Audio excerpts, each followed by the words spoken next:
One moment. There it is. Alright. Daryl, we're talking about your first guitar lesson today. We're going to make a clear distinction between I'm working on my right hand, I'm working on my left hand, and I'm working on how I hold the guitar. Let's talk about, first and foremost, how to hold the guitar, like we did during the lesson. Here's what's happening for you. And I'll send you a video on how to hold the guitar. It's going to say all these same things, but just for you personally. You've been going like this, and then it flops down there, and you've been having to hold it up this way. Like we discussed during the lesson, you want it teetering on the brink of falling in the other direction, and then we steady it by swinging our arm around the instrument and placing this part. But I'm going to send you an entire separate video that's just called How to Hold the Guitar. So it'll be exactly these same concepts. Cool. So we talked about our right hand and what we're going to be doing when we're picking, and in this case, in this song, we're just going to be strumming all the strings at all times, and we're picking them on purpose so that it's easy. We had our golf swing analogy where the way the instrument looks is I line my pick up here, and I just move in this space, leading to that sound that made you switch to using your hand. What we're actually going for is a much wider range of motion, this where we can see I'm ending up as high as up here and as low as down there. You can make your own visual landmarks on your instrument. Be like, okay, I'm going to end up here, I'm going to end up here. And this is where our first assignment on the page comes in. The first one is just doing down strums. Just going 1, 2, 3, 4. Very consciously focused on your right hand and using this range of motion. Now, we are making sure that you're not going, I'm going to line my, like, I'm here, then I strum. Great. So there we've made it as easy as it can conceivably be by just making it down. And while we're at it, you can pause at any duration between strums, but theoretically, just 1, 2, 3, 4. Please pause your video and get good at that. Our other rhythm is just adding up in between, down, up, down, up, down, up, which is just chopping wood. There's not going to be any 2 downs in a row or ups in a row, and that is just going to go.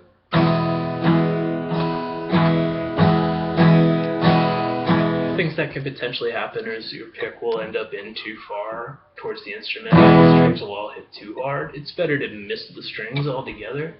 That's actually just probably like a 1/16 of an inch from perfect. So the very, very, very short version of what we just said is we use this range of motion when we're using the pick, the end, and when we're holding a guitar like this. So we really haven't introduced much new stuff yet. So you're going to pause, and this is where you're really isolating your right hand strumming context. So yeah, next concept, and really just don't move past this part of the video until you're good at it.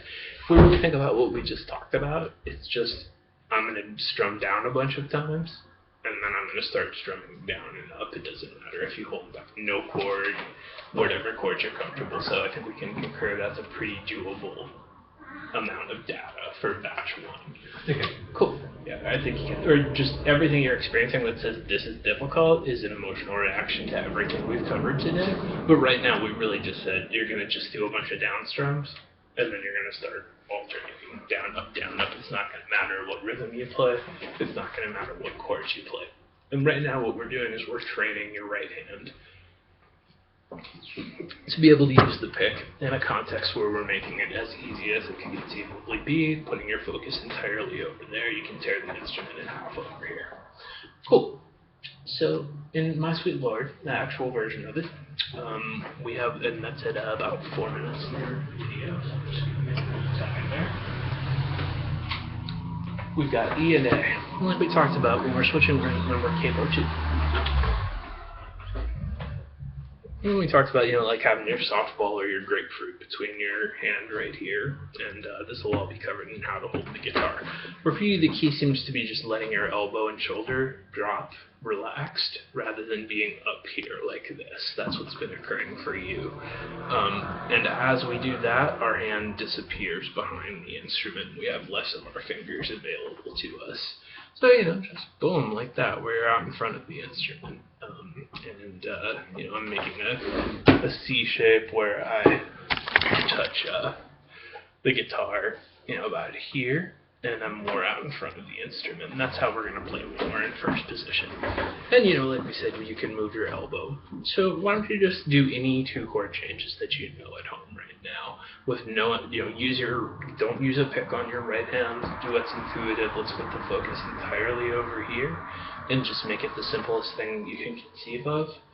While you just think about, okay, I'm going to hold the guitar like this, and go like, okay, E minor, any other chord, just really putting the conscious focus over there. Please, pause your video and do that at home. Cool. So let's start playing My Sweet Lord. The rhythm, after, we'll break it into 2 sections. But before we do that, left hand overview. Playing A like this is a perfectly good choice for if you had to pick one. Like we said during the lesson, there are chords like E where we would never do it using a different fingering because it would, it wouldn't have any upside. But in My Sweet Lord, it behooves us to just use these 3 fingers for A, keeping our first finger chilling out where it does in the E major chord, so that you can quickly move back and forth between these. That would be the most efficient way to do it, rather than this to this, back to this, back to this. While that wouldn't be the end of the world. So yeah, maybe, just in your video, just go, I'm doing this, I'm doing this.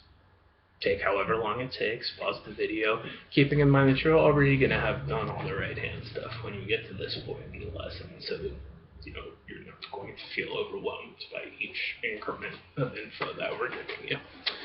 Cool. So My Sweet Lord starts with down, down, down, up, down, up. So that's, down, down, up, down, up, down, up. So yeah, there's a down strum, and then we just go down, up, down, up, down, up. We strum down on the downbeat and up on the upbeat. Like right now I'm going 1, 2, and 3, and 4, and the downbeat are the numbers, like 1, 2, 3, 4. The term upbeat applies to the ones in between the and. So I'm going down, down, up, down, up, down, up, just like that. So the only difference between just going down, up, down, up, down, up is that I'm not doing the first up. I'm going down, pause, down, up. You can actually associate a feeling of going back up when you're gonna, between strums 1 and 2. But either way, we're just going down, down, up, down, up, down, up. So just pause your video at home and just do that. If you need to count, you can. We're going 1, 2, and 3, and 4, and down, down, up, down, up, down, up. Also, you can be going really slowly. You'd be like,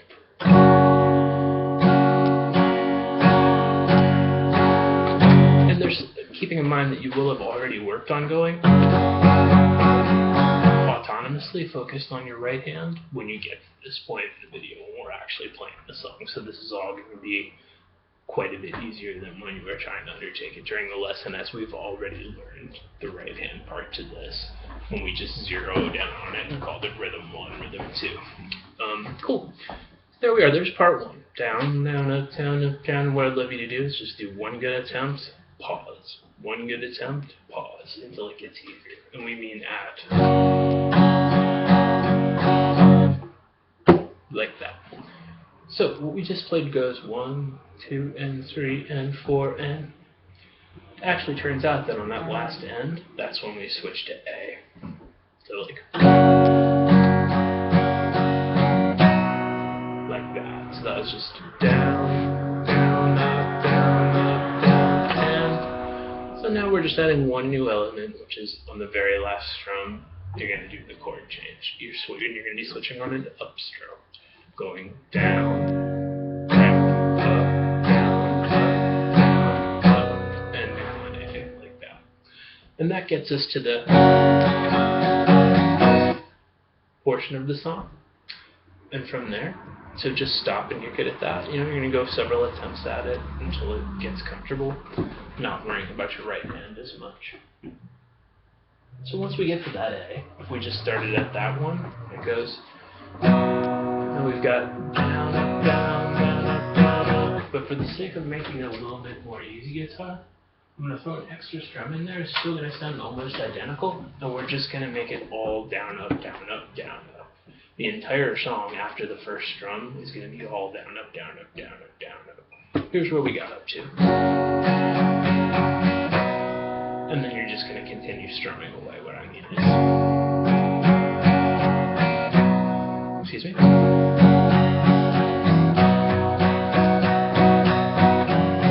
Down, up, down, up, down, up, down, up, down, up, down, up, down, up. So it's just all down after the very first strum. That's just all chopping wood, which again, when you get to this point in the lesson, you'll already be good at going. Just sitting on one chord, as we did that about 3-4 minutes ago on the video. So there's us.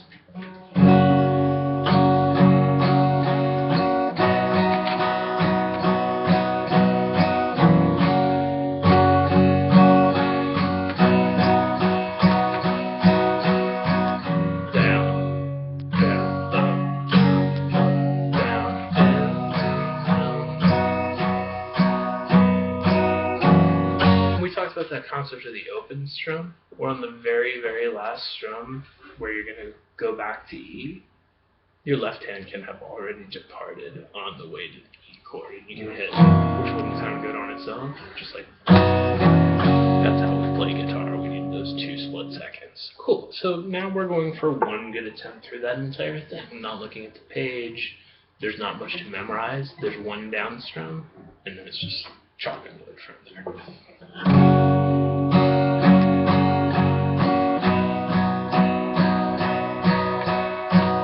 Reminder about range of motion. So there's my sweet Lord. I'm going to make a separate video for you on fingerstyle since this one's already pretty